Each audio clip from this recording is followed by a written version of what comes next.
Yeah, I would back that up. I had a bunch of dental stuff done when I was younger because I have these are fake teeth actually. If you're watching on Really? camera, yeah, these ones right here, they're implants. These guys, That's yeah, actually insane. Okay, yeah. and last thing I'll say about teeth is I was actually born with a third set of teeth. All right, Whoa! let's hit it. Bam, bam, the theme song plays.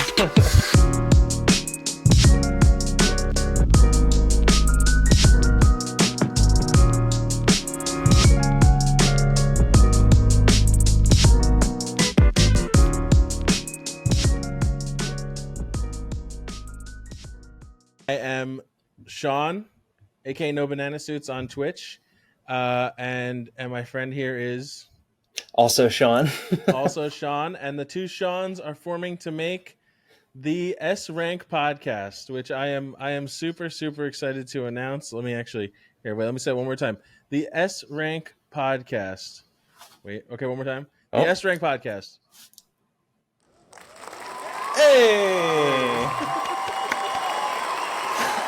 Oh, that sounded really crunchy. Yeah, why did that sound so crunchy? I might just. Oh, wait, what's this one? Yeah, that one. Oh God, it's also cursed. Yeah, why does it sound They're like like, that? Oh god. Okay, we'll just cut that out. But yeah, so we're forming the S Rank podcast, which I'm super excited about.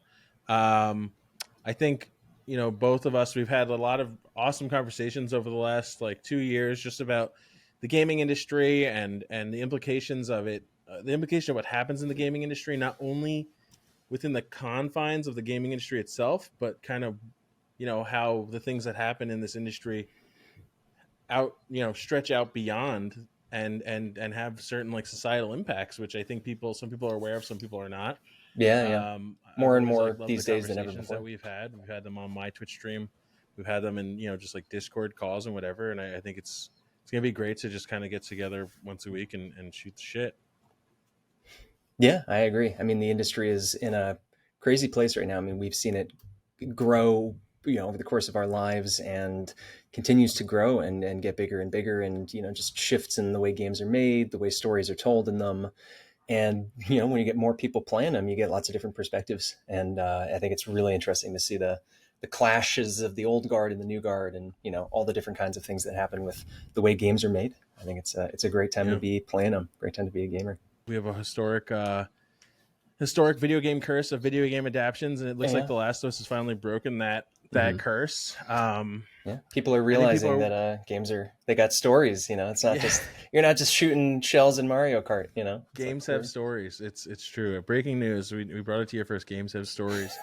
But yeah, so I'm really excited. I think it could be great just to maybe go over our relationship to games, what they've meant to us over the last few years, and or our whole lives, really, not even the last few years, um, and uh, and then we can also just maybe go over like the format of the show. So for me, I've been playing since I was like 3 4 years old. I feel like I imagine a lot of people who are listening to this will also have a similar story.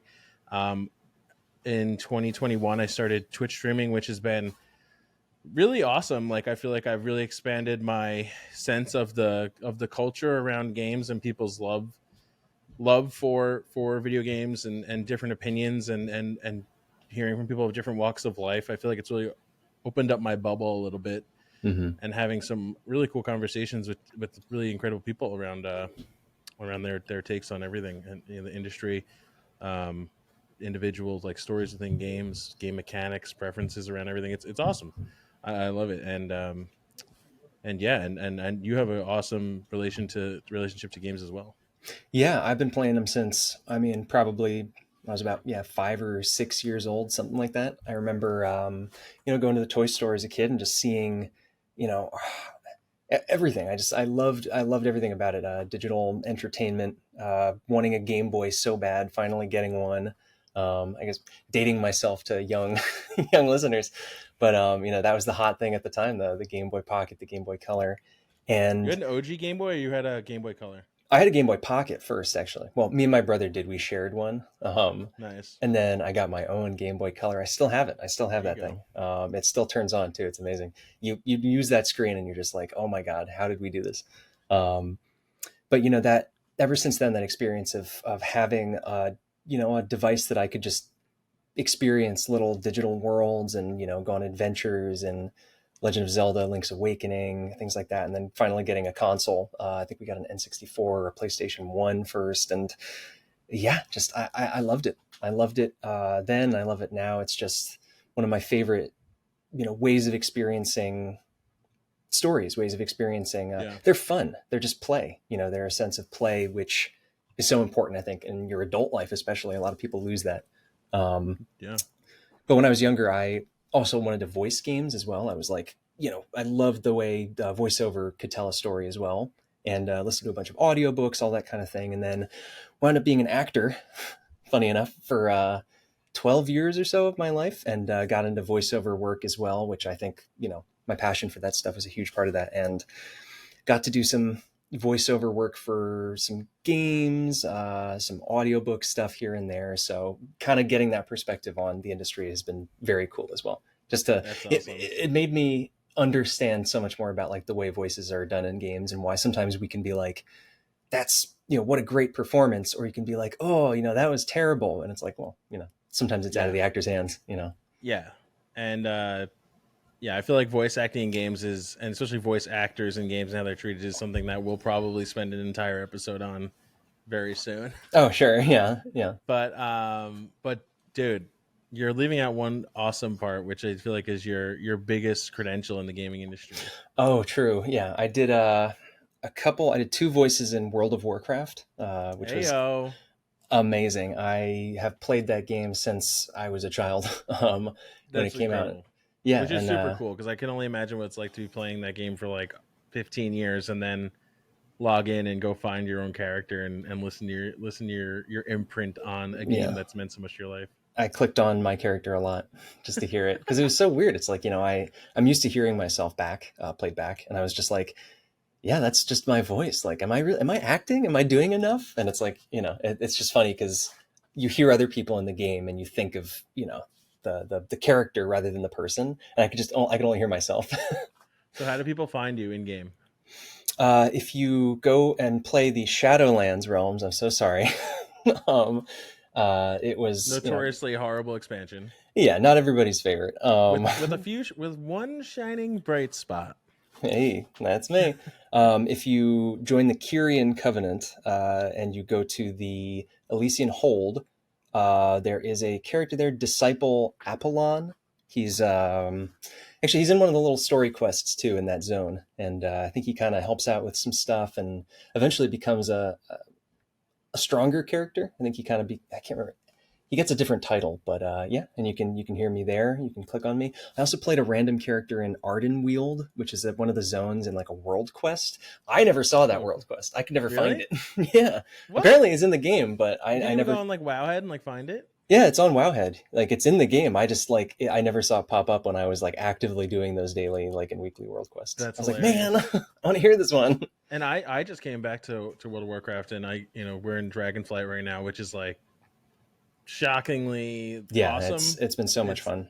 my first time back in since Burning Crusade, Hmm. which is like what 15 years ago, if not more. Yeah, just about. 2007. Yeah, 2006, 2007, something around there. So probably like 16 years. I was like a sophomore in high school when I stopped playing, and you kind of your and your cousin's like hype over Dragonflight kind of got me like interested, and I like logged like I ended up caving and resubscribing. I logged into like scoured all the servers, found my character from when I was 15 years old, and just picked it right back up where I left our server, Yeah, transferred over yeah. to your server, and we were ripping it. And I had a great time. And I can't wait to get back into it for some of the patches. It's cool to see Blizzard turning a new leaf Yeah, and listening to their players and making a cool, awesome product that for sure. respects the people who buy into it. Yeah, I think it's their best work since Legion, certainly, which was that came out in 2015, 2016, I think, one of the two. Yeah, and since then it's been a bit of a bumpy road, but this one really felt like there was just passion and response to feedback and all that kind of thing. And I think it's definitely one of the best they've done. That's awesome.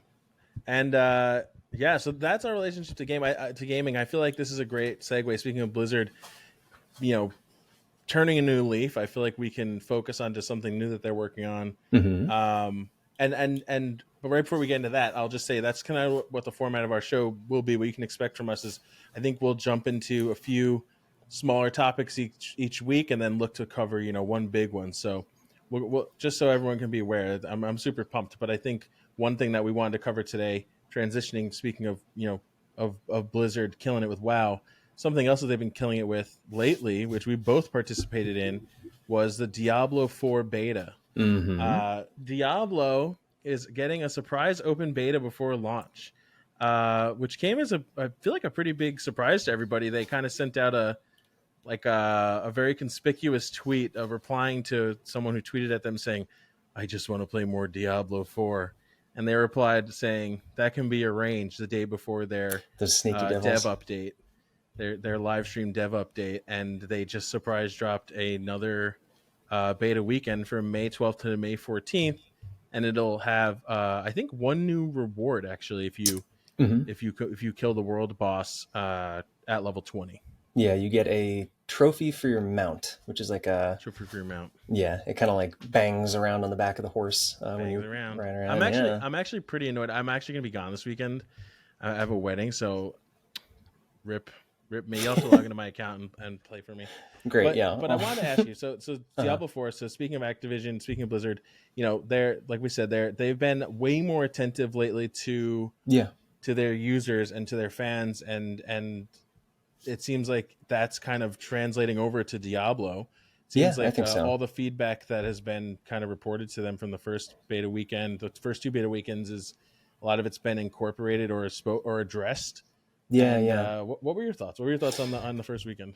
Well, for me, it's like I guess with companies in the gaming industry these days, it's like it's a fool me once, fool me twice, fool me three times in terms of like the way they respond to feedback, way they handle monetization, all these sorts of things. And Blizzard has been so weird over the past decade that I don't hold any necessarily loyalty to them, but Yeah, I'm more than willing to. I love these franchises and I love the games. So for me, it's more about if they're going to actually like walk the walk and talk the talk. You know what I mean? I guess that's what I'm getting at. Is like you can say a lot of stuff, and then they keep doing the same things over and over again. But I feel like with Dragonflight and with Diablo 4, they're delivering on their promises. And to me, as a gamer, as a consumer who just wants to play cool stuff, like that's really all I need.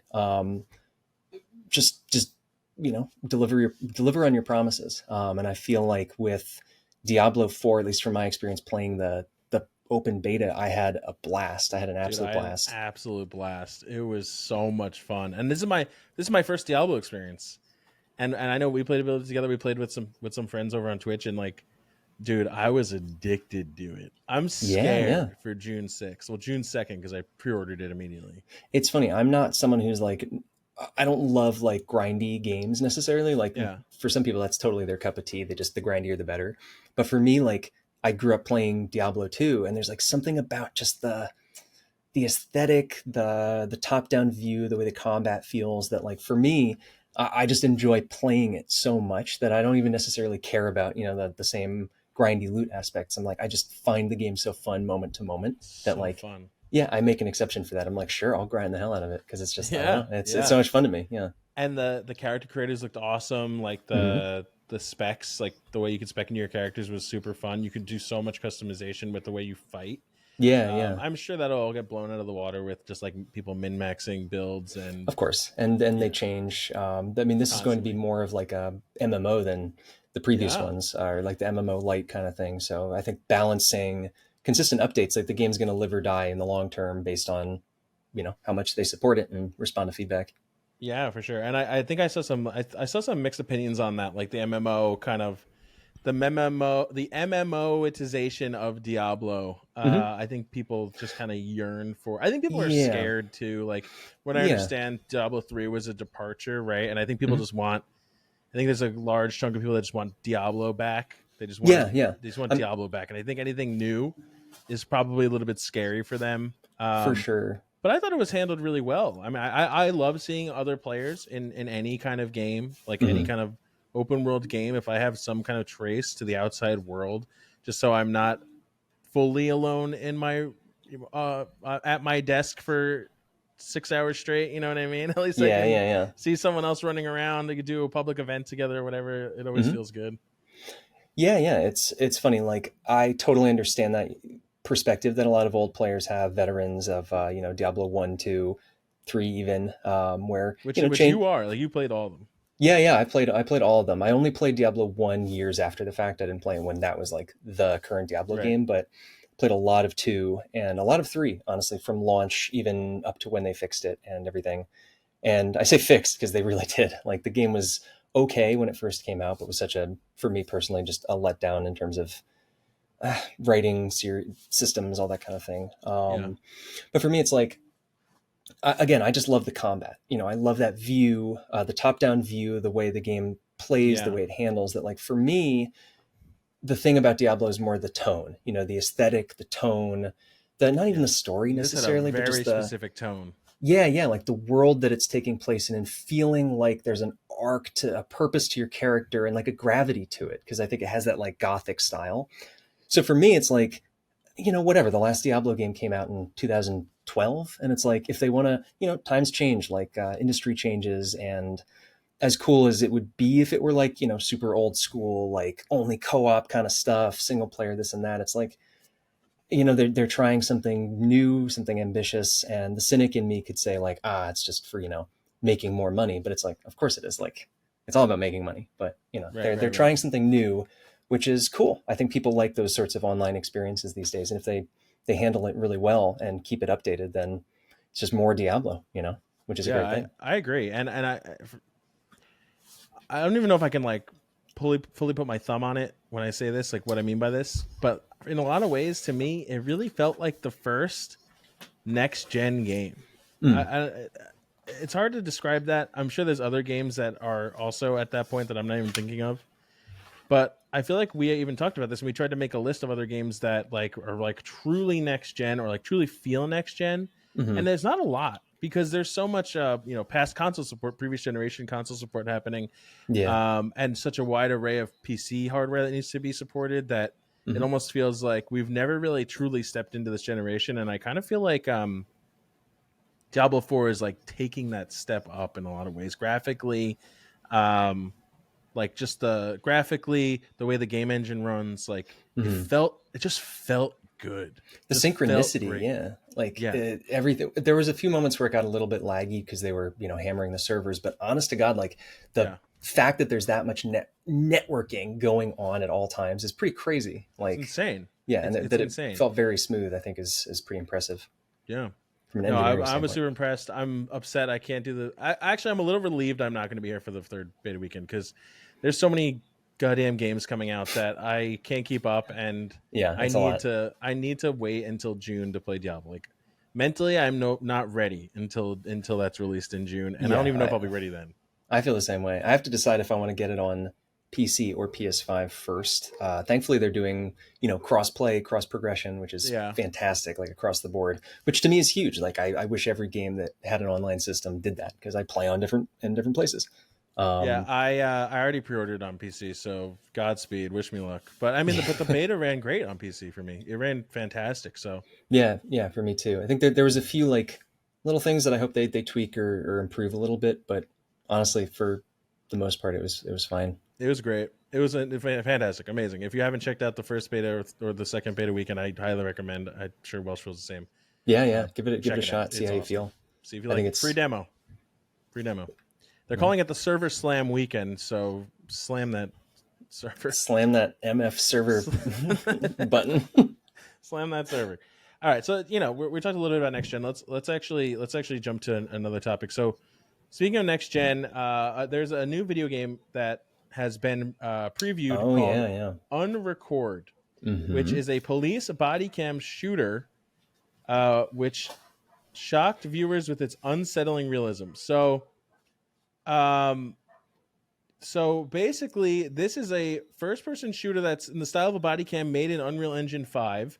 I think we've seen a bunch of tech demos from Unreal Engine 5 where things just looked like super hyper realistic. Yeah, yeah. And I think there was like that really cool example of like just kind of a walkthrough of a I think it was like a South Korean or Japanese train station. Yeah. Pardon my ignorance on Oh that yeah, yeah, one. yeah. I remember that. But it was like some train station in somewhere in Asia, and it was like you could not tell that it was a run in a graphics engine. It looked like someone Yeah. had a 4K camera and was walking through an abandoned train station. But a lot of those examples, like those are all like a lot of those are like pre-rendered, right? Hmm. So it's insane. Well, actually, I'll play this clip. And honestly, I'm gonna just say like a little trigger warning if like body cam stuff kind of makes you know uncomfortable, and that's actually a little bit what I want to talk about. This Yeah, might yeah. make you a little bit uncomfortable. I'll try and play the noise low as well, but let me know if this is too loud, Welsh. It's So good so so here far. it is. I mean, this is pretty crazy. Yeah, yeah. This is pretty insane. I mean, what's so effective is Unreal Engine 5 has an incredible focus on lighting and Yeah, global illumination, which is really the holy grail in a lot of ways for immersion.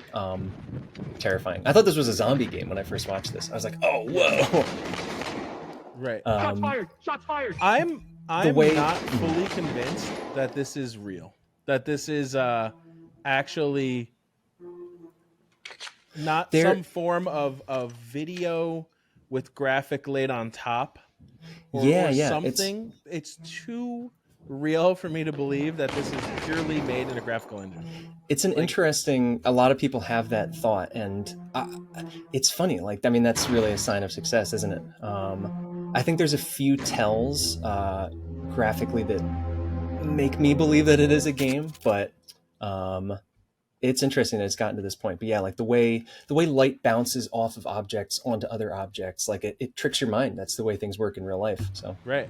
No, honestly, God, it could all be the lighting and the shading, right? It could yeah, yeah. entirely be just those things that are The making the this seem like the it is real.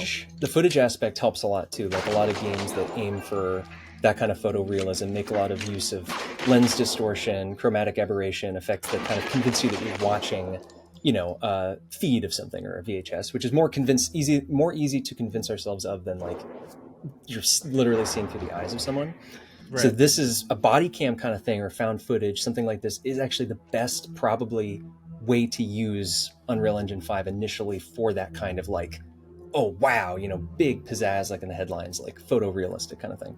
Because people watch Yeah. this, it looks like footage. That looks No, like real it's footage. insane. It's insane. It looks so much like footage. It's Where actually the scary. fuck is Oscar? I don't know if I like this or not. Honestly, I'm being I don't. totally honest.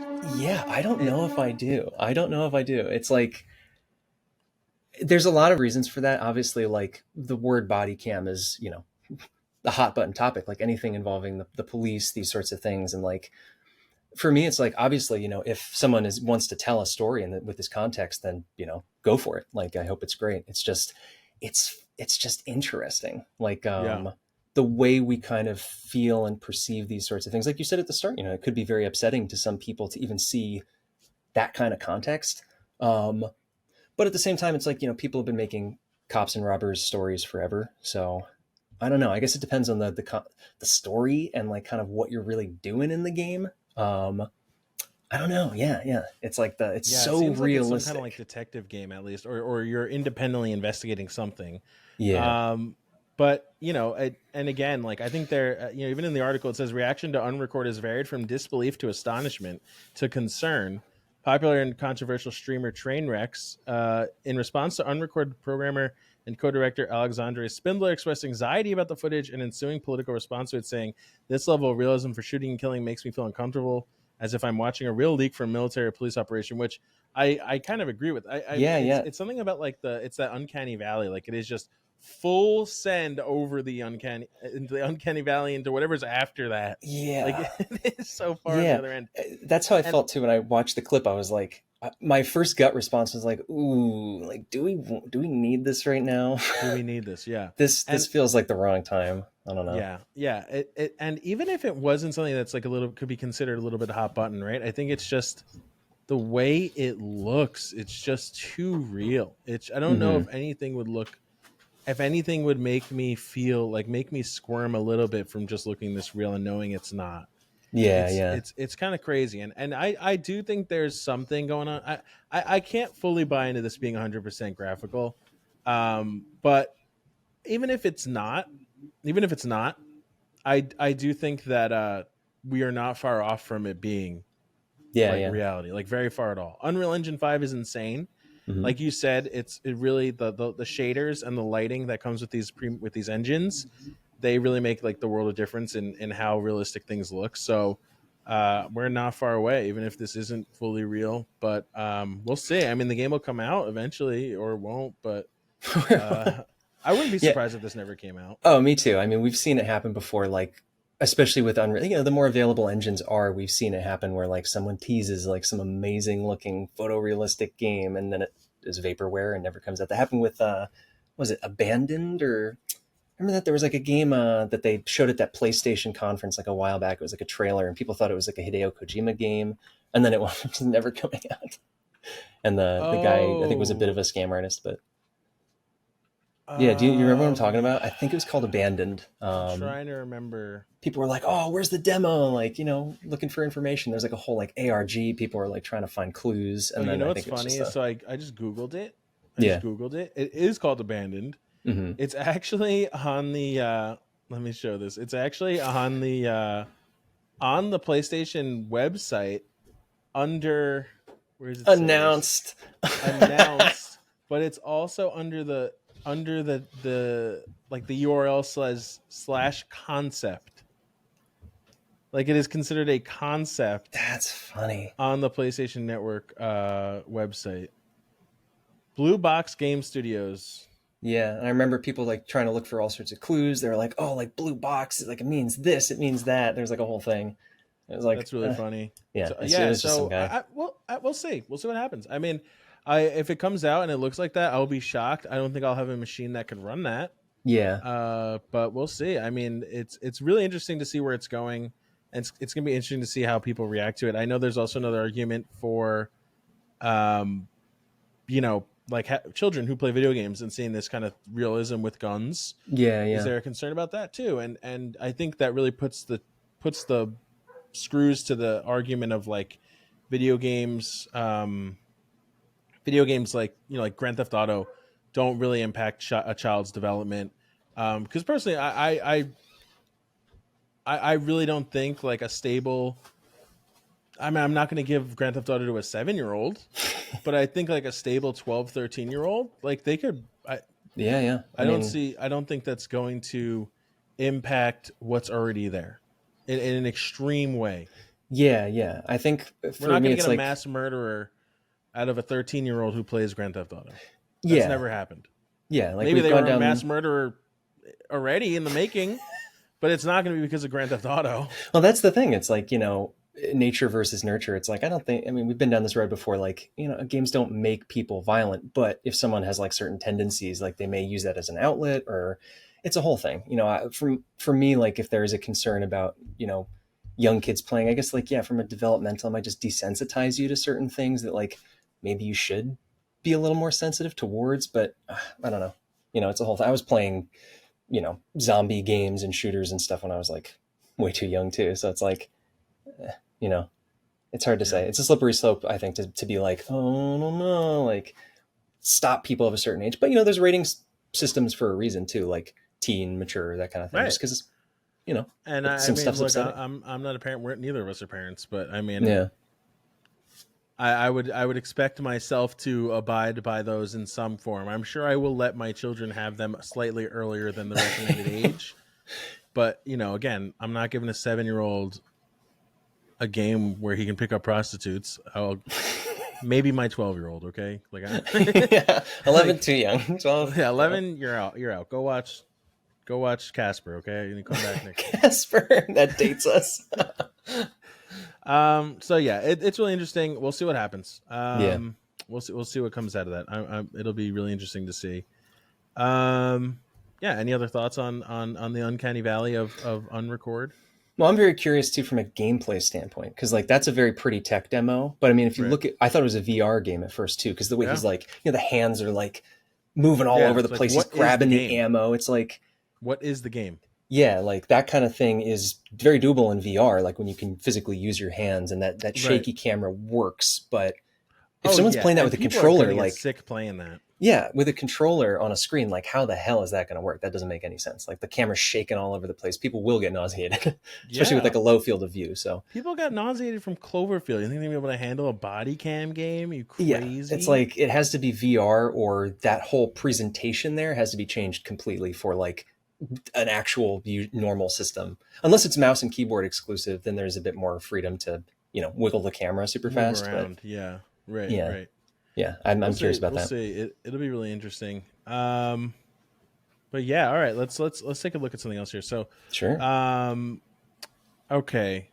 Going back to, let's talk about Microsoft. Oh, everybody's Microsoft. favorite topic. Everybody's favorite time, especially this week. A big, They what? crazy week from Microsoft. What's But going on over there? we're gonna What's start it. happening? We're gonna start it off with something else where we get to the big news around Microsoft. But Microsoft is struggling to sell Xboxes again. Again. Even Game Pass can't seem to make up the difference. So Microsoft reported this week that 2 years in, Microsoft's Xbox Series X and S is already losing steam. The tech giant reported on Tuesday that revenue from console hardware sales was down 30% from the same time in 2022 after big games like Starfield got delayed. Mm. Game Pass didn't seem to be making up the difference. You might think that meant Microsoft had a bad third quarter, but total revenue and net income were up year over year by 7 and 9% respectively. Office software and Azure cloud computing service made plenty of money. It was the hardware side of the business that suffered. Revenue from devices like the Surface tablets Tom Brady kept trashing last year was down 30%, and Xbox consoles were down by the same amount. This is actually pretty surprising. Mm-hmm. I only read that figure a little bit before the stream. I saw this article earlier in the week. I'm a little shocked that the number is so dramatic. 30% is a huge drop. Yeah, that's That a is big a drop. massive drop year over year. Yeah. But it's crazy that and I've had this conversation with a lot of people because we're talking about Microsoft. Microsoft is a $2 trillion company, right? Mm-hmm. And they own Azure, which is a cloud computing software, very similar to like Amazon Web Services. And people I don't think the general public realize how much cloud computing software makes. Mm. In the case of, to put it in perspective, Amazon Web Services, which is essentially what Azure is, just owned by Microsoft. Mm. Amazon Web Services makes more than Amazon.com. Yeah. That is Insane. insanity. And that's almost like entirely corporate backed. Like it's all business to business, essentially. People buying hosting services, hosting images, databases, like everything about the internet Mm-hmm. pretty much lives, or a lot of things about the internet live on Amazon Web. Yeah, these days. So the fact that they were still able to cut a profit off of Azure and Office software, I think speaks volumes as to how much more valuable that side of the business is over Xbox. Yeah. That's the crazy thing too, is like you said, Microsoft is so big. Like they're insanely big in terms of just the amount of money they have, like the amount of software, all of their services. They're a, what's the word? Like super company, conglomerate, not I forget what the word is, but like $2 something like trillion that. corporation. Yeah, and they ever since the Oh, first like Xbox. you're talking about like Monopoly? Yeah, not necessarily. Well, that's the hot button topic, isn't it? But Right. like, but just like a super turbo company, like insanely huge. Yeah. And Yeah. ever since the first Xbox back in 2000, they've always basically been able to just fund things infinitely. That's always been the way they've approached gaming and the gaming industry. They just wanted to get into it. I think Xbox didn't even turn a profit for years. I think up until the 360 or something like that. Like they've always basically just been throwing more and more money into it to make these consoles Right. to get the market share.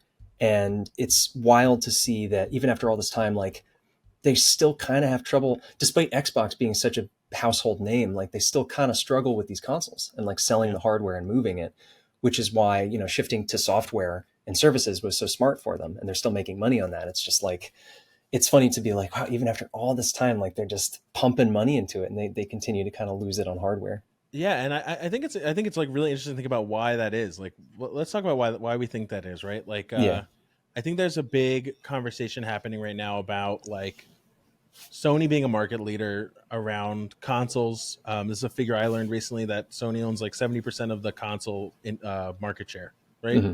No, we're not even talking like games. We're not talking about the whole video game industry. We're just talking about like console hardware, people owning the Yeah. hardware. PS5 versus Xbox Series X and Series S.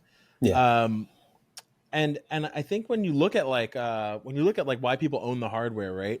It has to have the publisher of the hardware. They have to have some form of value add, Hmm. and traditionally that's exclusive first party games.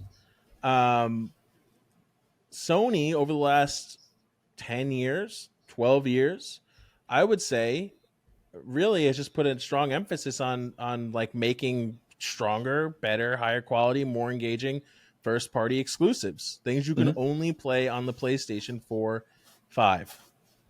Xbox, they've put a big focus on what seems like like kind of like the services that come on an Xbox, right? Hmm. Like it seems like they have more of a focus on like their network and how their Xbox Live service runs, right? And then also things like cloud gaming, Hmm. things like creating Game Pass, their subscription service, to access like a massive library of games for whatever it is, $15 a month, instead of Yeah. actually owning any games. So I think both companies took two different strategies, right? In my view, Sony took the strategy of let's find younger, smaller developers, smaller devs, and invest money in them and see what we get back in 6 to 10 years. And I think from that we've seen like things like The Last of Us, we've seen God of War, we've seen Horizon Zero Dawn. Last of Us maybe not because that was at Naughty Dog. Like that was they've always been kind of up there, but Yeah. Sony at least they are the ones who went to Naughty Dog and made those deals happen. They believed in Hmm. Naughty Dog and they wanted Naughty Dog in their ecosystem and they made it happen. Yeah. Also Spider Man. Oh no, that's Insomniac. But Hmm. yeah, there's an array of games that comes from Sony investing in studios. Xbox went another route and they said let's invest in cloud gaming. Let's make a subscription service. And I think we're seeing that Sony is a console leader because they have a better array of exclusives available to the people to give it to the people. and Yeah. and and Xbox, I just don't think the Game Pass strategy, the cloud gaming strategy, is paying off in ways that make people want to own the system.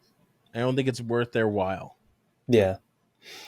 Yeah, it's interesting. Back in the day, it used to be that, the consoles, things that separated them were, really the hardware in a lot of ways. Like up until the PS4 and the Xbox One, they were very different. Like every hard console usually had its own bespoke, like GPU, CPU, all of this stuff that was made by manufacturers individually.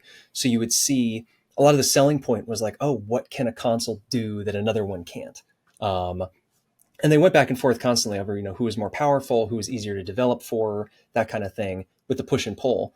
But nowadays it's like, they're basically just PCs with like, dedicated operating systems. Right. And like you said, what matters is the user experience and the software and the systems, but like, the what about it is going to draw someone to that console specifically, like the games. That's what it comes down to. There Games. has to be a sense of, if you're looking at two consoles, what's going to give you more interesting and unique experiences if you're someone who cares about that. If you can play most things on both, then one might just be a better value because it gives you more opportunities for things you might be interested in.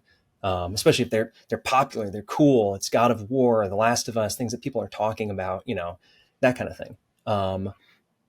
And Microsoft has put themselves in an interesting position because like the services are cool. Like, the Game Pass is a great concept, all that kind of thing. But it's almost like going so far in that direction, it's tough. And there's the PC market as well, where I think Microsoft's idea initially was like, oh, people play games on Windows, on PCs as well. So like, let's Yeah. get a slice of that pie. Right.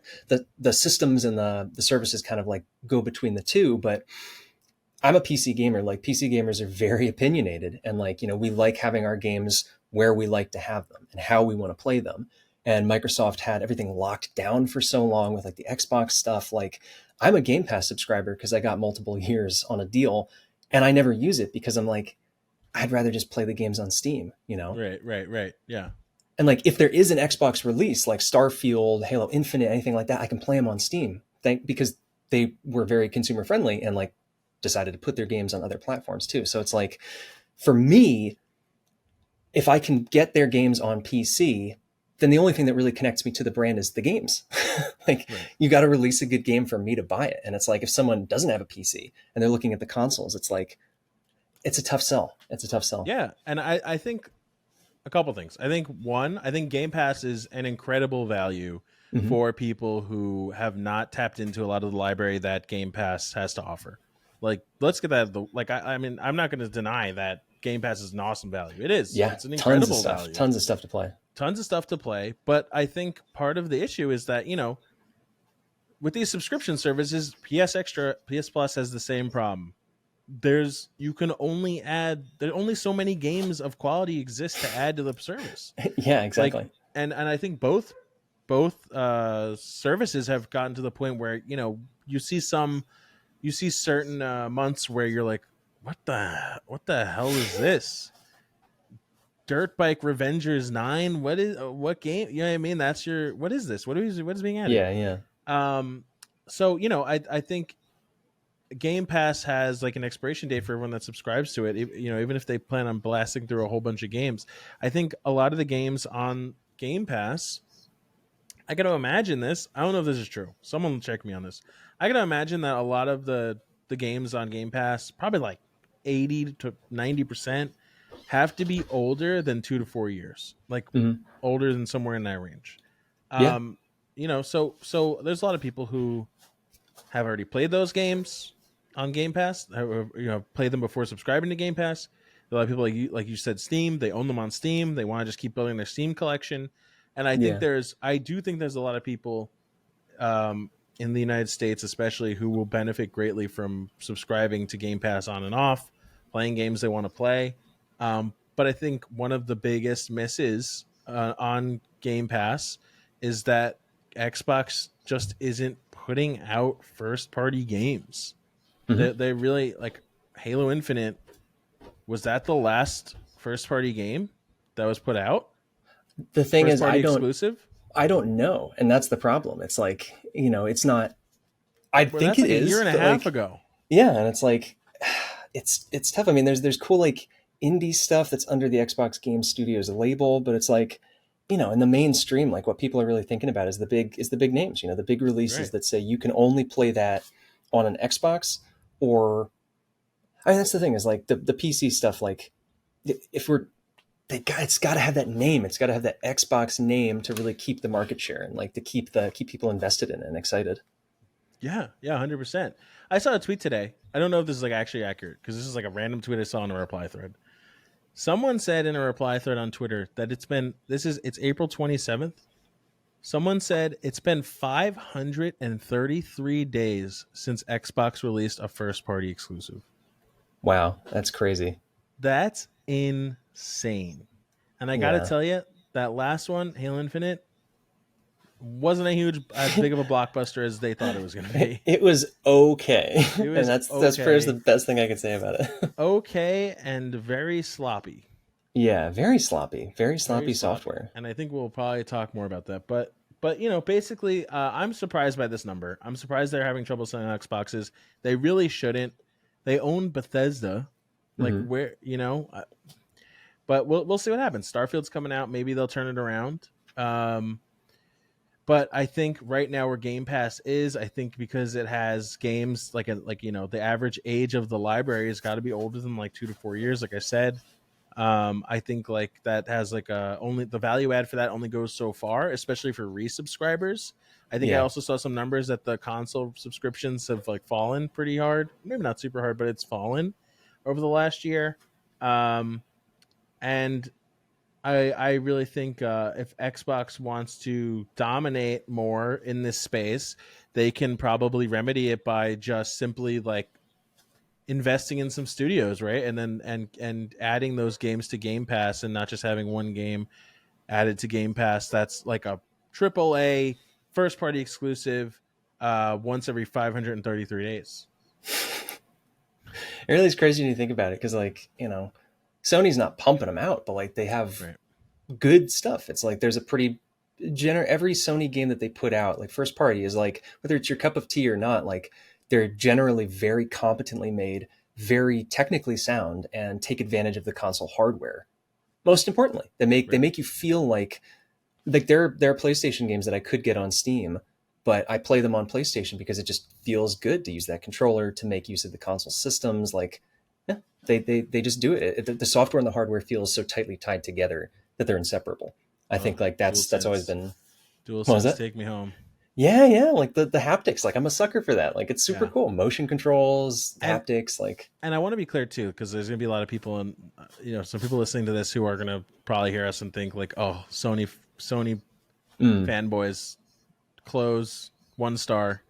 Like, I thoroughly mean this. I really like Xbox, and like when Xbox is hmm killing it, like in the yeah, 360 days, they are killing it, and those games are fantastic, and I want them to get back to that point. But I think that they've just like gone down a road where they want to take a different strategy, entice people with software and subscription offerings, and they don't really focus on the quality of their IPs. And I hmm think Sony did the other route, and that's why we see them being a console leader, and Xbox numbers dropping right now. And yeah, I don't have a specific fandom to Xbox or Sony. I want both to be great. I think competition makes everything better, hmm which is something we'll talk about in a minute. hmm Um, I think competition makes everything better. You can look at this. Look at how good World of Warcraft Dragonflight is. Do you know why that's good? There's a couple reasons, but the biggest one I can think of is Final Fantasy 14 was taking their subscribers away, yeah. Eating their lunch and dinner. eating them up, and it's wow, magically after more recent success of Final Fantasy 14, we go from disaster to fairly disastrous expansions to a really hmm really good one. Yeah, And I think Xbox is in a position where they can do the same thing that Blizzard did with World of Warcraft. They can switch up their strategy and give everybody good products that aren't focused on purely making money yeah. to the maximum point possible.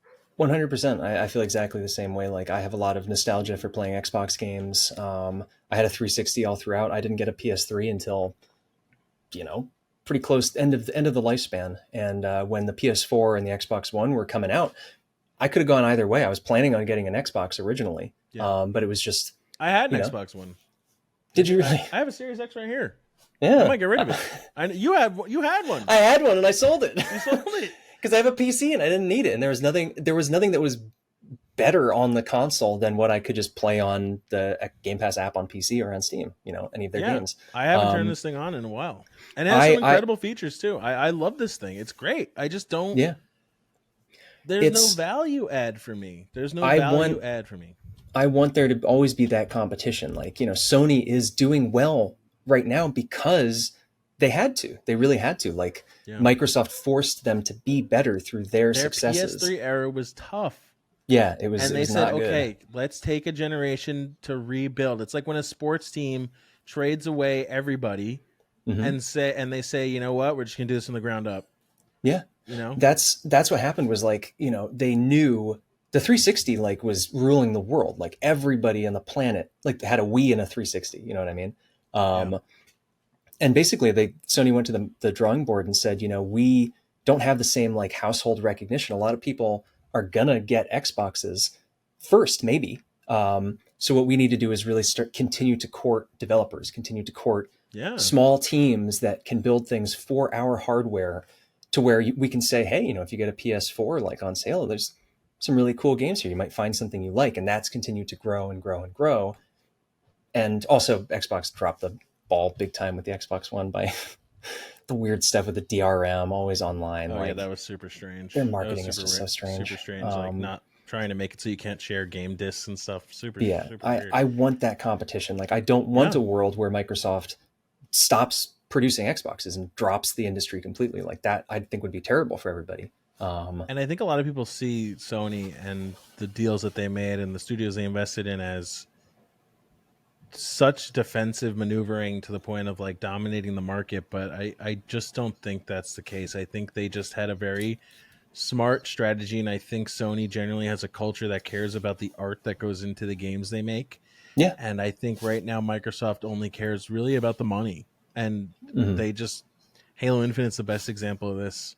Yeah. Um, They're all it's corporations at the end of the day, but with like Microsoft, it feels like a corporation. And with Sony, yeah, you're like, I can pretend that they're like making art. You know what I mean? yep.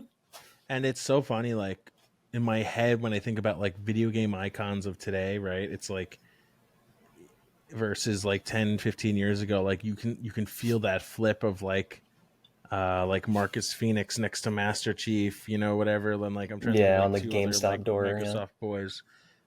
And now it's like now when I think of it, I think of like Ratchet and Aloy and Kratos Nathan and Drake. Nathan Drake, Joel, Ellie, and Abby. Uh but like what I mean. Hmm. It's they've just put themselves in a position where they are pumping out more iconicness, Yeah. and Microsoft is It's just kind of hanging back and trying to pull their chips on in a different way. Or, and I it's hope I want them to compete. I truly truly do. yeah. I'm in a fortunate position where I can enjoy all these games. Hmm. Um, but I don't have anything for Microsoft right now. I want It it. I it's want it. culture, dude. It's soft power. It's literally like, you got two countries. One is like power has all the power and money in the world, but another smaller one has like really cool stuff that they're exporting, and people want to go there. They want to see that stuff. They want to use it. And it's like Sony has a lot more soft power, I think, right now in terms of just people's minds and like the IPs and all that kind of thing, which is Yeah. huge. That's what sells consoles. That's what moves people these days. Yeah. No, 100%. Yeah. Speaking of Um, IPs, yeah. Speaking of IPs, let's move on to something that's very closely related to what we are just talking about, and I think people who are listening probably all know uh, about this, and even if you are not a gamer listening, I am sure you've heard about this next topic we're going to discuss. Let me pull this up here. Uh, for those living under a rock, the UK has blocked Microsoft's Activision deal over Game Pass. The big headline really being that the UK, the CMA, which is the what do they stand for? The Competition and Markets Authority, which is kind of the UK equivalent of the FTC here, mm, has blocked the merger between Microsoft and Activision. If you're living under a rock for the last year and a half, Activision announced that they wanted to purchase and agreed to a deal with Activision for 69 billion nice dollars. They were last month, it was reported that this deal was pretty much going to happen. I mean, the CMA, it was reported that the CMA over in Britain, they apparently informally said, we don't really see a problem with this deal. We don't think that it's going to destroy competition. Uh, you know, and everyone was just kind of waiting for the formal go ahead. yeah, Uh, but then yesterday, April 26th, the CMA came out and they formally rejected the deal, which was like a huge surprise to everybody. Like yeah. huge, I was massive surprised by surprise. this. I was very surprised. As was I. I woke up to this. I think I woke up like early at like 7:30 a.m. I saw this on my phone. I think I sent it to like our friends group or whatever, and I fell back asleep. But for me to wake up at 7:30 and like send an article, that's got to be like big news. And I Yeah, was it's got to be I was surprising. I was very very very shocked. Let me read a blip of this here. The Yeah, UK's Competition and Markets Authority (CMA) announced its decision to block Microsoft's $69 billion acquisition of Activision Blizzard on Wednesday, citing concerns it would hurt competition in the growing cloud gaming market, where Microsoft dominates thanks to Game Pass. It's a shocking turn of events for what seemed like a mega merger that was otherwise cruising towards regulatory approval. We have concluded that the merger would result in the most powerful operator in the fast developing market for cloud gaming, with a current market share of 60 to 70%, acquiring a portfolio of world leading games with the incentive to withhold those games from competitors and substantially weaken competition in this important growing market. The Mm. CMA wrote in its final report, both Microsoft and Activision Blizzard said they will appeal the decision. That's crazy. I did not see that coming at all. Specifically the cloud gaming thing. But the funny thing is, Dude, the more I that's the think about funniest it, thing about it is that they are yeah, not that they are harping on the ownership of a mass amount of IP from Activision Blizzard. We're talking Call of Duty, we're talking World of Warcraft, yeah, we're talking Blizzard's IPs, Diablo, yeah, we're talking hilariously, maybe the biggest one, Candy Crush. You know what I mean? multi billions of dollars right there. Multi billions of dollars. And they didn't look at this and say owning those IPs is detrimental to competition in the market. They looked at it and said the cloud gaming aspect of that is Hmm. detrimental to the market specifically. Uh, they I looked over some of their report and some different things, but it seemed like they have some serious concerns around Azure, since they have the ownership of Azure already, Hmm. um, and using that technology in conjunction with those new IPs to really dominate the market of Hmm. cloud gaming. There were also some concerns, like the headline mentioned in the article, about Game Pass as well, which we can get into a little bit as well. But there was a concern that once they own all these IPs, that if they cornerstone the market and they kind of push Sony into a corner, that they could essentially increase the price of Game Pass to whatever the hell they want. Hmm. Yeah. So yeah, how do you feel about this? I think it's hilarious that they focus on the cloud gaming. Yeah, it is interesting because at first my thought was like, oh, cloud gaming, like that's got to be bullshit. Like Right. Yeah. that can't be the reason that they deny it. But it's funny. The more I've thought about it, it actually does. It does make sense. It's interesting. Like as someone who I consider myself to be a very hardcore gamer. Like I love consoles. I love hardware. I play a lot of games. So for me, cloud gaming is not a thing. Like I can't see a universe where I Yeah. would want to use it. Right. Me neither. But I have to remind myself that like it's incredibly solid technology. Like it's going to be around and it's going to get bigger. And it's true that as of right now, like the only competitors in the space are Microsoft with xCloud and Nvidia with GeForce Now. Like Yeah. I don't know if there's even anyone else. And it's like if it makes sense, like if they get all of these things, like these are big IPs, and that is like owning an entire nascent form of gaming. It's like a console in a way. Cloud gaming, because you can do it on anything. It's like it's the service, not the console. So I was like, I hadn't considered that concern, but like any biases aside, I was like, yeah, that actually does make sense. Yeah. Like I don't care about cloud gaming, but a lot of people do, and a lot more people will as time A goes lot on. more people will. I think, as we were talking about with the unrecord and how insane it looked Hmm. earlier, I think we're going to get to a point where we will look at cloud gaming, and it'll be seamless. I do think cloud gaming will get to a point where it's just completely seamless. There's no input delay. There's no noticeable lag, frame rate drops, Hmm. bit rate, uh, dips. Like, I think it'll be pretty seamless at a certain point. Yeah, I think Um, that's what they're anticipating, and that right. if you have someone who from the get go basically owns the entire industry, like that is pretty crazy.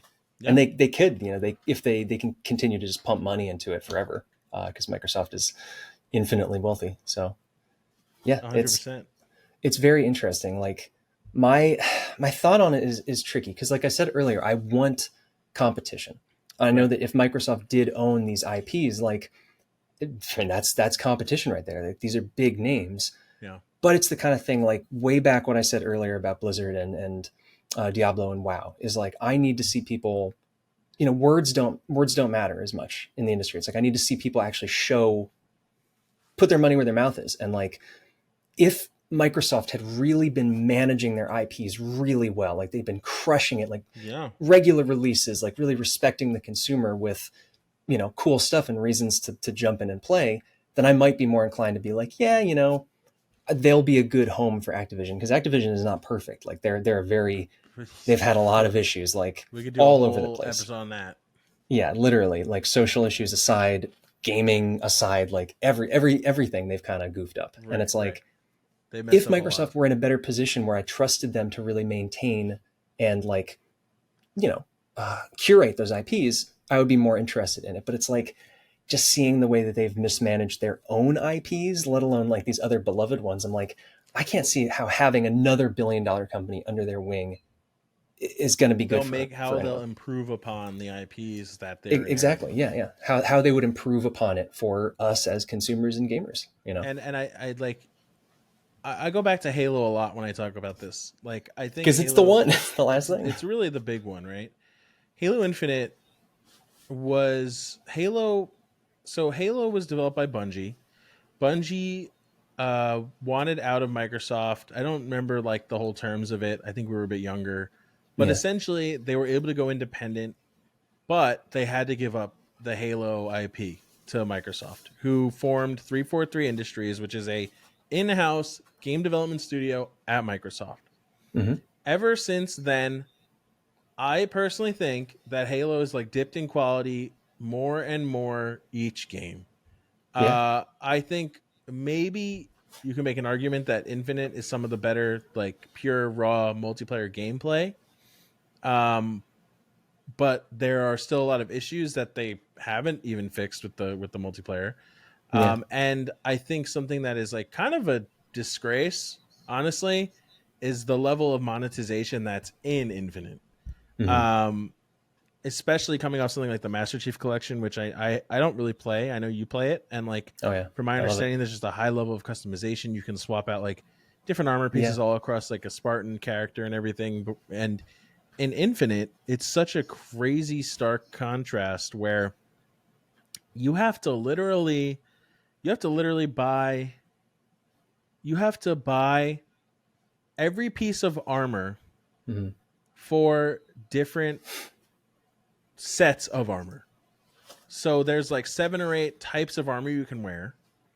If you want a specific shoulder pad, you have to wear that one specific set. You can't cross swap between the 7 and 8 sets. But Yeah. obviously, all of those different pieces cost 10, $15, right?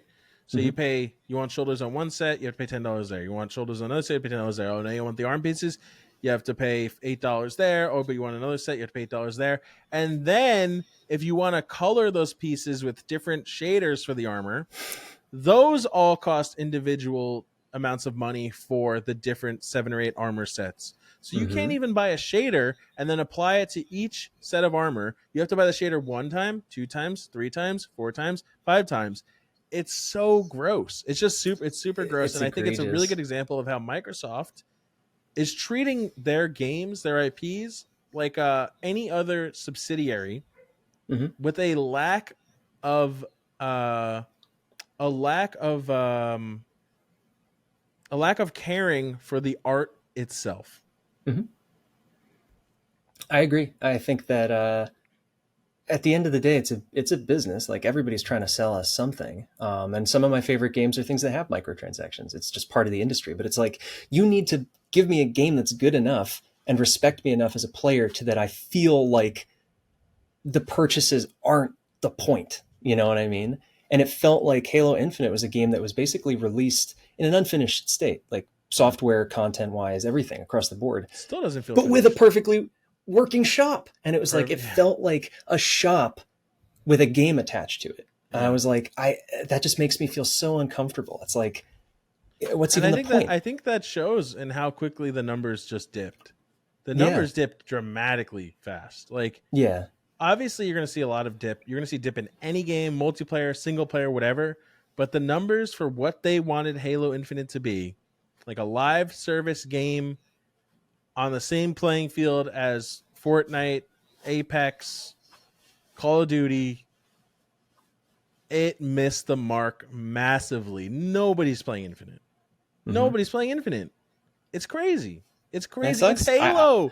I It's wanted to Halo. play. It's the shooter that made Shooters. Shooters. I wanted that to be like the game, like my game for years. Like I was so hyped for it, like insanely hyped. It's just a shame, and like they've improved it a bit. They've added some stuff, but it still feels weird. It just feels But weird. I think the point of why we're talking about this is because now, we're getting on a little Halo tangent, but the reason why we're talking about this, right, is because now imagine Microsoft is given World of Warcraft. Mhm. Why should we believe that World of Warcraft would benefit from Microsoft's Midas touch? Or would it just become like Infinite? You know what I Yeah, mean? yeah. Why should we believe that the way that they treat their flagship IPs, that they're not going to try and suck every dollar out of it, and versus caring about the users and the art and respecting the players and their time, because Yeah. they haven't shown us that yet. Hmm. And like with Activision, it's not even just the big names. It's they've got so many other IPs as well, like Crash Bandicoot. Like, what is Microsoft going to do with that? Like with the way Right. they're approaching things right now, it's like, would we Yeah. ever get another like good Crash Bandicoot game? Like a lot of people really care about that. Like it's the Yeah. smaller things as well as the big, and it's like I don't know. It's like I have to feel like the evil Turbo Corporation that owns the IP is going to at least make good games with it. You know what I mean? 100%. I actually, so you were mentioning earlier about how there's so few cloud gaming services. You said GeForce Now. And Yeah, what was the other ones you mentioned? Game Pass, Game Pass, X Cloud, which is Microsoft's. xCloud. Yeah. So it looked, they signed like 10-year deals. I don't know with xCloud, but I definitely know they signed one with GeForce Now. Mm-hmm. And a X lot Cloud of, is Microsoft. oh, gotcha. That's their Oh, thing. right, right, Yeah, yeah, right, yeah. right. That's With the that's little their thing. jet flying across. Yeah, the woo, little rocket ship. So, one of the big strategies that Microsoft had to alleviate the concerns that the CMA, the FTC, and the European Commission had, which is the UK's regulatory body, one of the big things that they did to try and alleviate the concerns from them about this merger was they signed these long 10-year agreements with GeForce Now, Nintendo, um, two or three other platforms that I can't name off the top of my head, but they signed these agreements to essentially make sure that Call of Duty specifically was guaranteed around those different platforms, which even hearing that, right, like Call of Duty on Nintendo, like on a Nintendo Switch, it's like insane. Yeah. But I know one of the things that the CMA mentioned in their report was that they didn't believe that the 10-year agreements were long enough to have a Mm. substantial impact.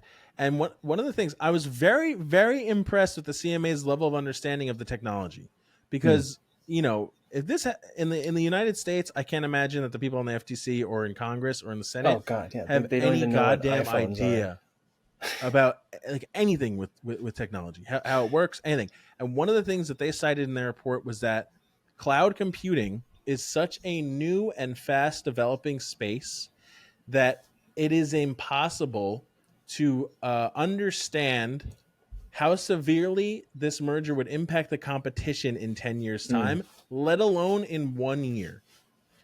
It was super impressive level of understanding from the CMA that they had on how quickly this technology evolves, Mhm.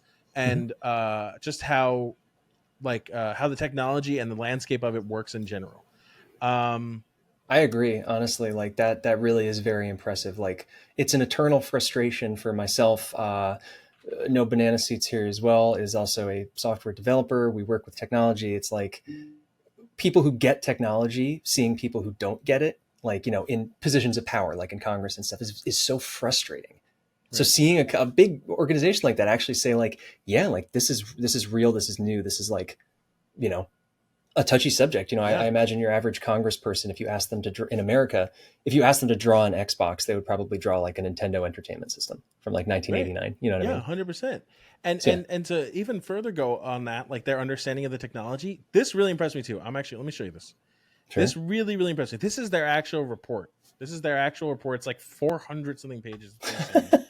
But one of the things I'd love that to read the whole really, thing. really, really I thought was impressive from them Mhm. was in this section 49. They say COD, which is Call of Duty. Call of Mhm. Duty is currently available on 2 gaming consoles, Xbox and PlayStation. We found that these consoles compete closely with each other in terms of content, target audience, and console technology, we found that the Nintendo consoles compete less closely with either of Xbox or PlayStation, generally offering consoles with different technical specifications, and with its most popular titles tending to be more family and child friendly. We could debate about that another time.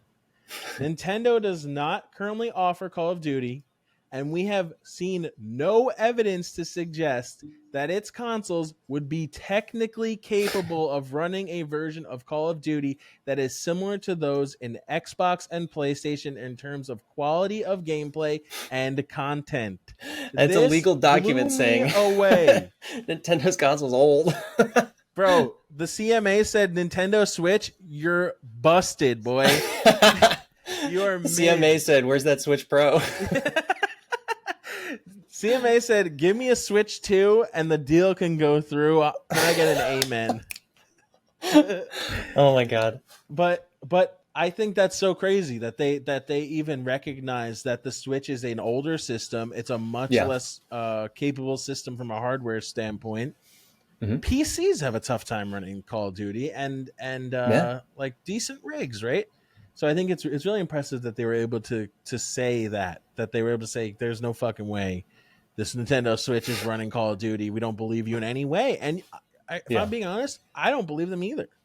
Mhm. I don't believe them either. I just don't see how a version of Call of Duty that's not COD Mobile will run Mhm. on a Nintendo Switch. I think Yeah. it's something that Xbox just said because they wanted to appease the regulatory body, Yeah. and I think The they people figured with the we'll money. say it now, we'll figure it out later.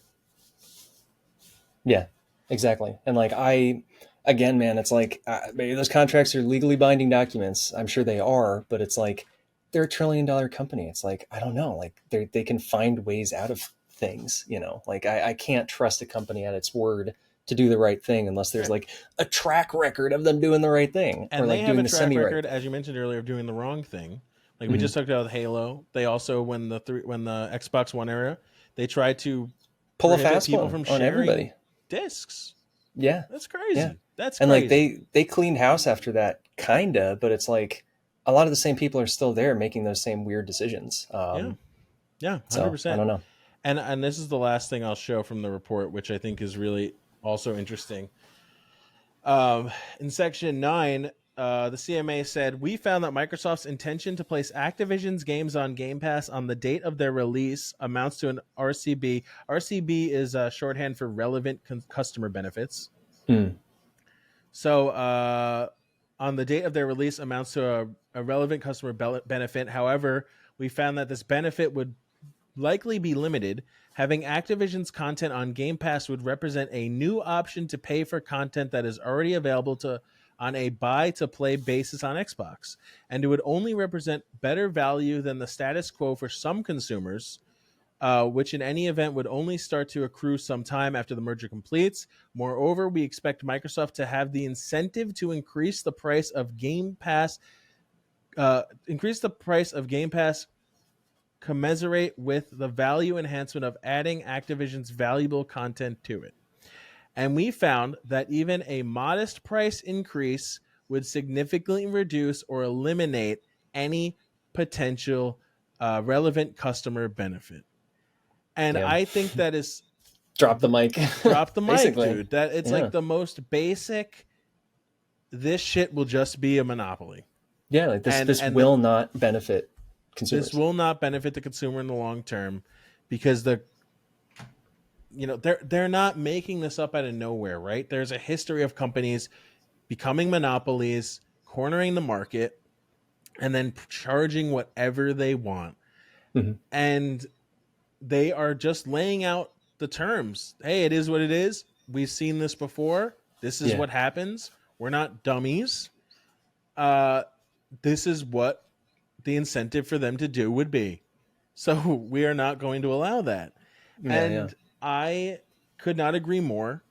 I think this boils down to me. I see so much on the internet, on Twitter threads. It's infuriating, especially since Elon's takeover of Twitter.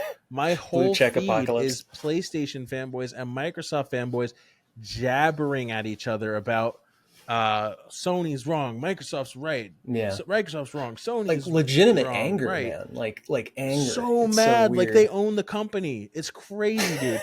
And it's just like, for me, for both of us, we don't care. We don't care. We want everyone to compete. I think this move puts one of those companies, which is valued way higher than the other, 2 trillion versus like I looked it up. Sony, as of yesterday, April 26, 2023, is worth 112 billion. Microsoft's worth 2.2. Wait, did I say billion? 112 billion is Sony's worth. Yeah. Microsoft's worth 2.26 trillion as of April 27th, 2023. That's That's a today. lot of money. Yeah. That is a lot of money. And I don't care about who like makes better games. I'm not a fanboy of either one. I think I want both to compete with each other, to push the boundaries of quality. I think if you consolidate so much of the industry into one place, Hmm. especially with a company that doesn't have the best track record of respecting its consumer, that it puts that aspect of competition in large jeopardy. And it gives them incentives to once they have such a dominating hand on the industry, to just increase price and decrease quality, which I think we Yeah. already see, not just from them, from a lot of sources in the industry. But I think it only incentivizes that path, and I don't like that. It really scares me. I'm very relieved that this announcement was made. I hope the FTC follows suit. I hope the European Commission follows suit in the UK, or sorry, in the EU. Um, and I hope this deal dies, and not Not out of for any loyalty, any harm kind to of, yeah. Microsoft. They're going to be okay.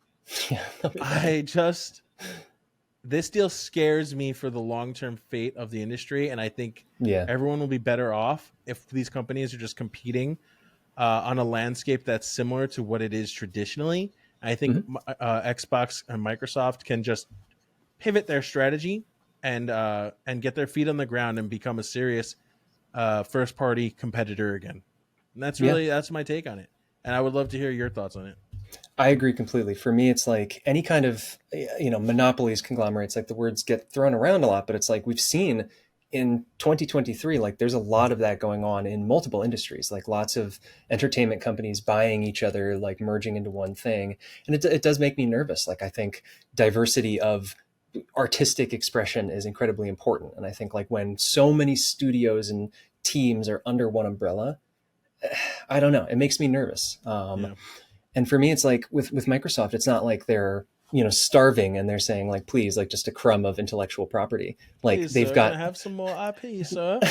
please, it's like they've got a lot of studios. Like we don't even think about a lot of the stuff that they actually have under their umbrella currently, and it's like they have the potential to already be producing great games. It's just I think it's a management problem. It's like a something with the company culture. I don't know. It's like buying more for them. I need to see evidence that they will actually properly curate those things, because like Yeah. we've seen that with Sony. Like I don't like it when Sony randomly buys things as well, but like there's at least a track record that like if they're purchasing a company or a studio or a team, they probably have a good idea of what they want to do with it. Whereas with Microsoft, I can see them just buying something for the, like with Bethesda, we're going to see what the trade-off there is. Like I don't even count those as being exclusive Microsoft Xbox games, because like Right. those were already in the Bethesda. works. They Right. just bought it. They bought it Right. for like a zillion dollars. So it's like we'll see. I And need I'm interested evidence. too.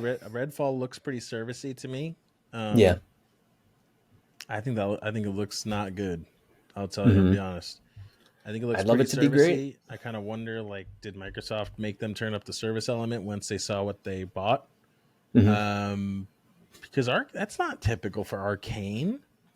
Yeah, they're usually, well, they've had some technical issues in the past, but like yeah, like their gameplay, they're It generally the looks product has always worse than been. normal.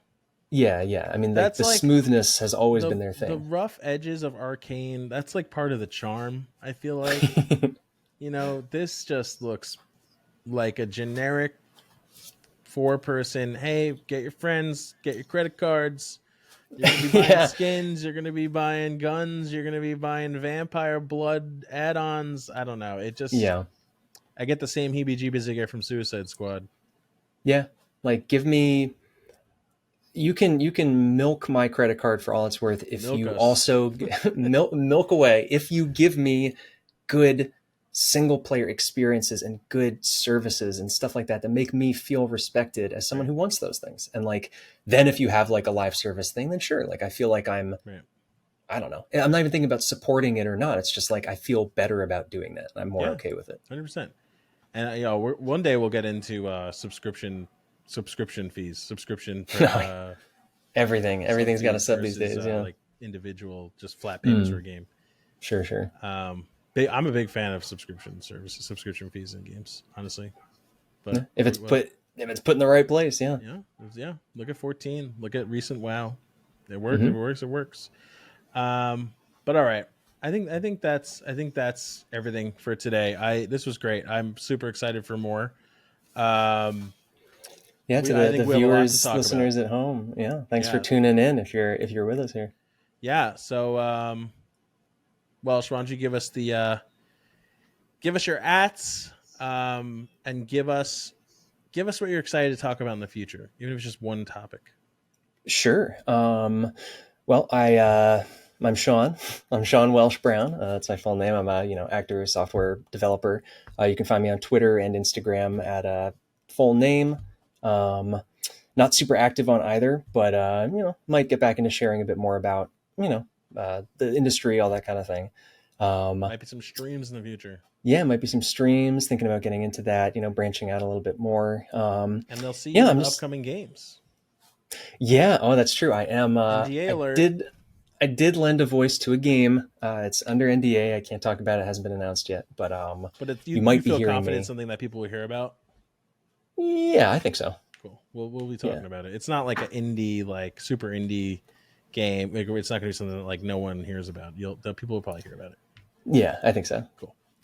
So we'll be talking about that. And I'm also Sean at NoBananaSuits on Twitter and Twitch, twitch.tv/NoBananaSuits.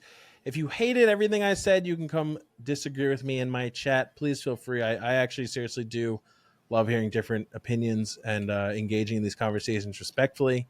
Welsh is always in my chat. Sometimes he's on stream with me. We might even do some of these live down the road, which I would love. That'd be a ton of fun. Yeah. So if you guys want to hang out and hear more from us, follow me at twitch.tv/NoBananaSuits or on Twitter at NoBananaSuits or TikTok at NoBananaSuits. But the most important one, which we are going to start pumping with full of content very soon, is going to be at SRankPod on Twitter, TikTok, and YouTube. So we'll be uploading these full videos to YouTube where you can listen and watch there. We'll also be sharing these to Spotify and Apple Music. I'm certain that we'll hit other podcasting platforms as well once we learn how to do this properly. But yeah, this is great. Thank you so much, everybody, for episode 1, and I'm super stoked to talk about more in the future. Go UK, go CMA, baby, let's go. Let's go, Team CMA. Let's go. All right, see you later. See ya. Peace.